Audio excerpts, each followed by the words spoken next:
You all know Apollo, the Greek god of light, music, and truth. But what if I tell you that there is a very similar god in a nearby culture that you haven't heard of? Hello everyone and welcome back to my channel. This is Selene and you're watching another video of my mythology series posted every Friday. This video is actually posted on Sunday and you're gonna know why at the end of the video. Today we're going to talk about Mehr or Mithra in Persian mythology. So, Mithra is an ancient deity who was worshipped from the north of England all the way to India, but mostly among the Persians, and is revered by Zoroastrians today.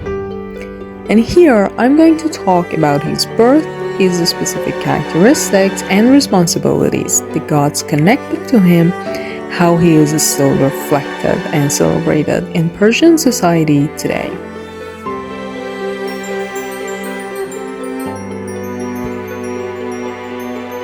When it comes to Mithra's birth, the sources don't all agree, and that's actually very common with ancient deities. In Persian or Zoroastrian mythology, Mithra does not have a traditional birth story like many other gods. Instead, he is described as a created being brought into existence by Ahura Mazda himself before the material world was formed. This comes from the Avesta, especially the Mehregan, which is the main text dedicated to him. In some later Middle Persian sources, Mithra is said to be one of the Amesha-Spanta's creations, or at least closely connected to them, but he is not one of the Amesha-Spantas himself. He stands somewhere between a god and a cosmic judge. He is powerful, divine, but not the highest deity. In Indo-Iranian tradition, which is older than Zoroastrianism, Mithra appears as a god of oath, sunlight, and contracts, and in that tradition, he does not have a mother or father. Instead, he is described as born from the light, or sometimes born from a rock. This rock birth later became very famous in Roman Mithraism, where Mithra is shown coming out of a stone. Roman art often shows him emerging with a torch and a dagger. What all these traditions share is the idea that Mithra's birth is supernatural. It does not come from a mother and a father. It comes directly from the cosmic order.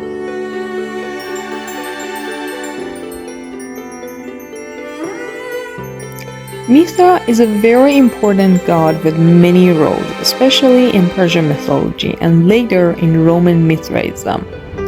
One of his main responsibilities is being the god of contracts, promises, and oath. People believe that Mithra watches carefully over any agreement or promises made between people.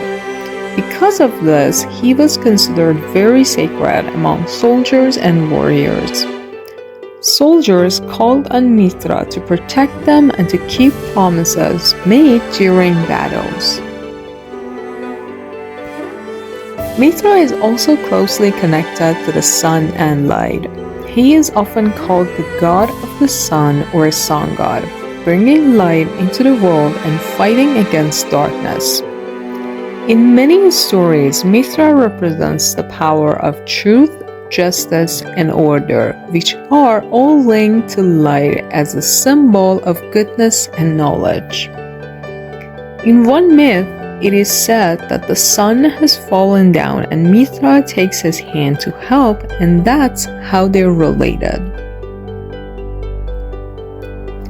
One of the most famous myths about Mithra is how he kills a sacred bull. This story is especially important in Roman Mithraism, but it has roots in older Persian beliefs as well.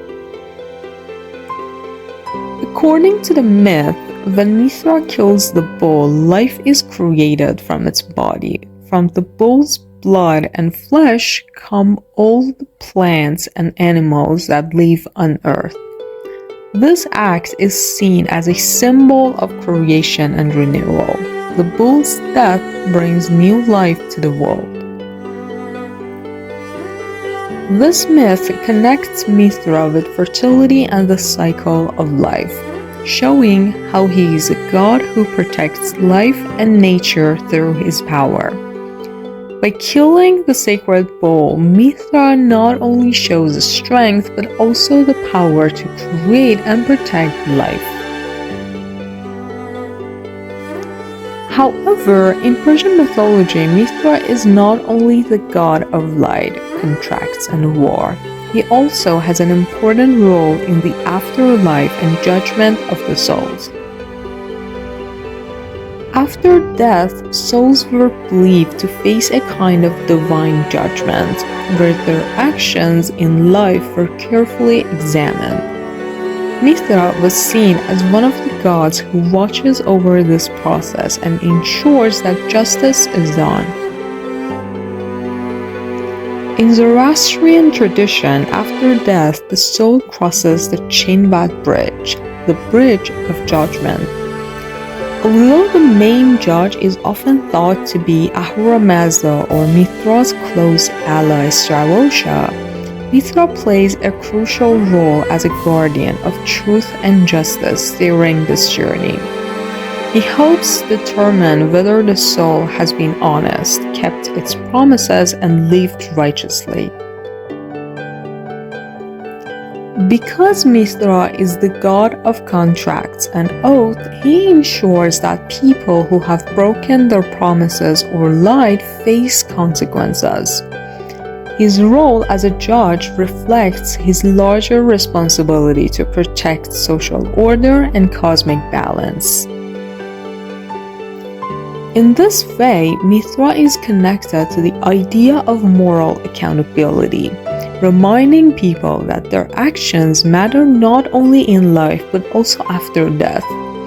This made him a very important deity in both religious worship and daily life.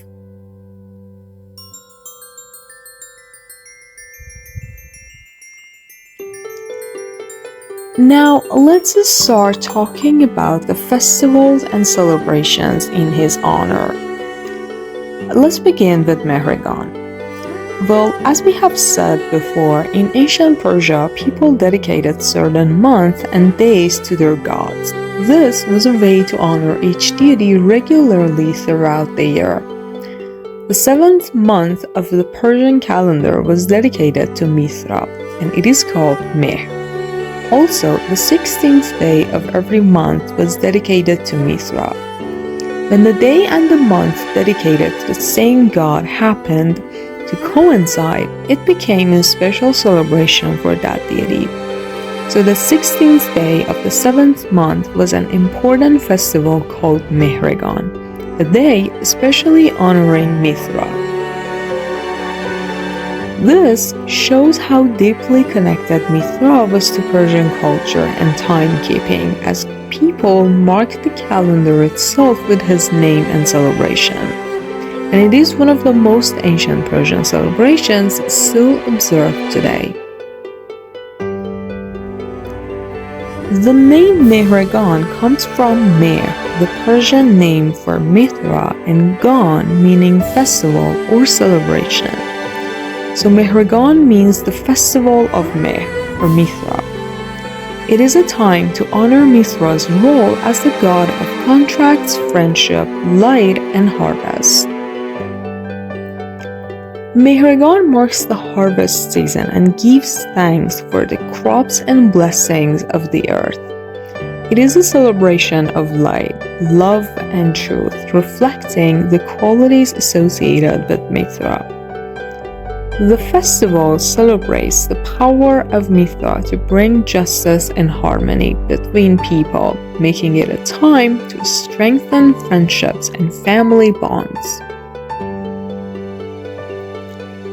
Traditionally, people set a special Mehregan table decorated with items like fruits, flowers, candles, and sweets. The food served often includes wheat, barley, and pomegranate, symbolizing fertility and abundance. Families gather to eat, share stories, and celebrate together. The day is full of joy, music, and dance. In ancient times, kings would also hold special ceremonies and make offerings to Mithra during Mehregan. Mehregan highlights the connection between Mithra, light, and the Earth's cycles. As the sun begins to shorten its journey after the autumn, the festival reminds people of the balance between light and darkness, warmth and cold. It celebrates the idea of truth and justice prevailed, which is why Mithra was seen as a protector of contracts and social order. The festival also symbolizes renewal and gratitude for nature's gifts, fitting Mithra's role as the god of life and harmony. Another important way that Mithra is celebrated by Persians is on the winter solstice, the longest and darkest night of the year. This night is known in Persian tradition as Shab-e-Yalda or Yalda night, and it goes back to ancient times. The word Yalda comes from Syriac and means birth.